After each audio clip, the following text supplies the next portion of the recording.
True Sound Radio is here in Gastown with Dirtykvrt. Hey. Thanks for being here with us. Yeah, glad to be here. So what led you to begin DJing? So that's a long story, but I'll try to summarize. It all started with when I went to my first music festival, that little festival called Pemberton that no longer happens. Anyway, that's where I entered the void for the first time, and ever since I witnessed some of those sets like Cascade, the Chainsmokers, I knew that I needed to DJ and share that experience that I had, and in the moment, like, wow, everything's right kind of thing with the rest of the world. But when I got back from that festival, I borrowed my friend's Tractor S4 controller, and I didn't give it back for about 6 months.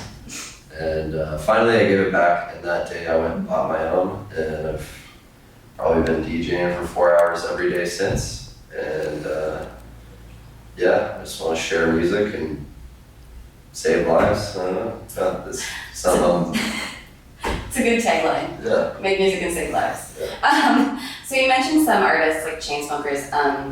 Who do you aspire to be as a performer? Oh, that's so tough. Like, I could say I want to be like Trezzo or like Chris Lorenzo, but they do their completely own thing, right? Like in bass house or whatever. But I don't really want to like stick myself to being known for one genre.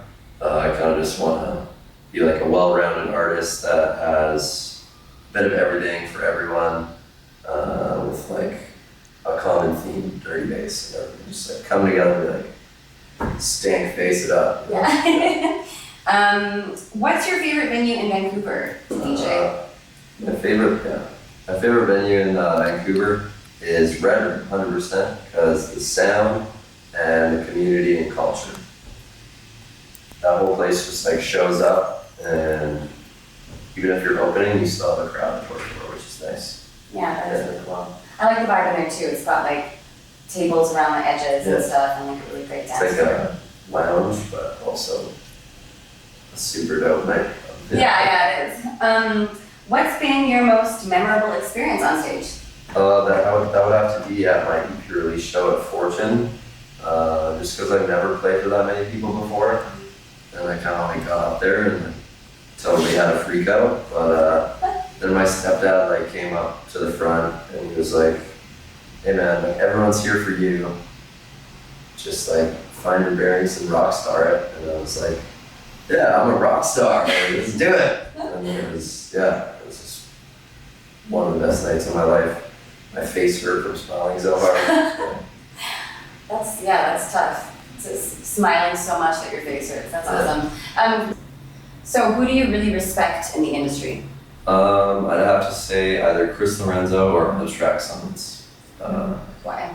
Basically just because they're like super stand-up individuals, and like they have respect for you as an artist because they're an artist, whereas like it's kind of rare in the industry. Everyone's like, "Oh, like I'm so-and-so," so they kind of like look down on others. But those two guys have like shown me mad respect in the sense that like Chris Lorenzo did a back-to-back with me instead of just like kicking me off the decks, and Abstract Sonnets like had me support him like a few times just because he liked what I played. So yeah, I think those two by far have my respect because they respect me, right? Right. That's really cool that they're not playing like diva DJ. That is really respectable. So what kind of subgenres do you like to spin? Oh, that's such a tough question. Music is like always diving deeper and diversifying. Like I started really spinning bass house all the time, and then like kind of got boring, and then I tried to like mix dubstep here and there. But basically, I like to just spin any music that has like dirty bass. So like from house music to drum and bass, mid-tempo, dubstep. As long as it's like dirty, filthy, disgusting, I'll probably enjoy throwing it to. Cool. What's your process when you're producing? Like, how do you start and how do things come together? So, if I go to a really good show, like I'll get super inspired and like take some sort of riff or groove home with me, and I'll like throw that in my DAW.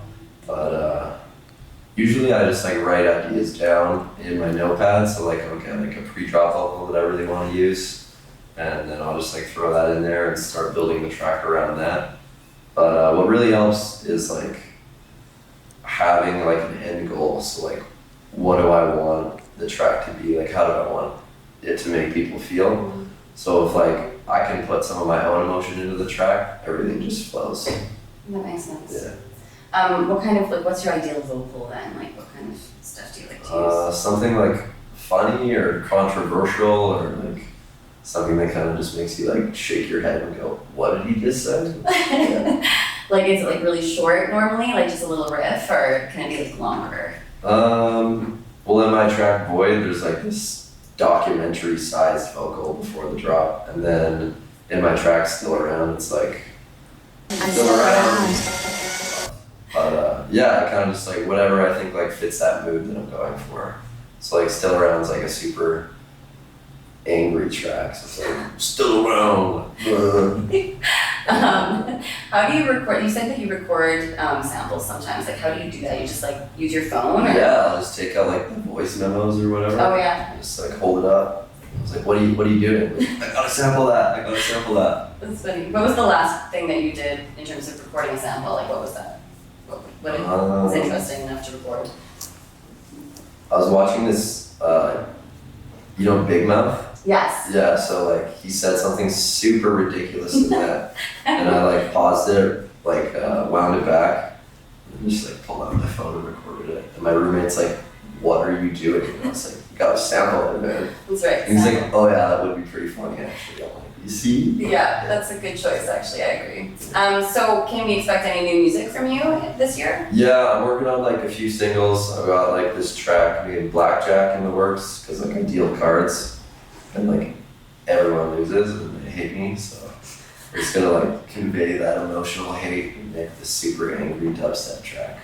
It's gonna be great. Okay. It's got one of those funny vocals that everyone will know in it.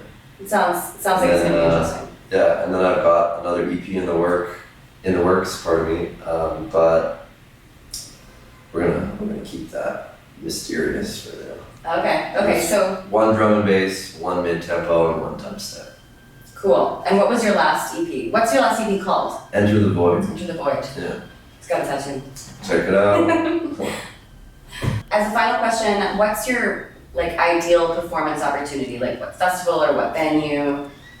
If you asked any DJ that lives in British Columbia, I think they'd say the same as me, which is Shambhala. But I guess in more specific, the Village stage, because you can just play crazy stuff at that stage, yeah. So like no one's gonna care what you play, they're just gonna be really into it? As long as it's super heavy, yeah, I think you'll be alright. Yeah.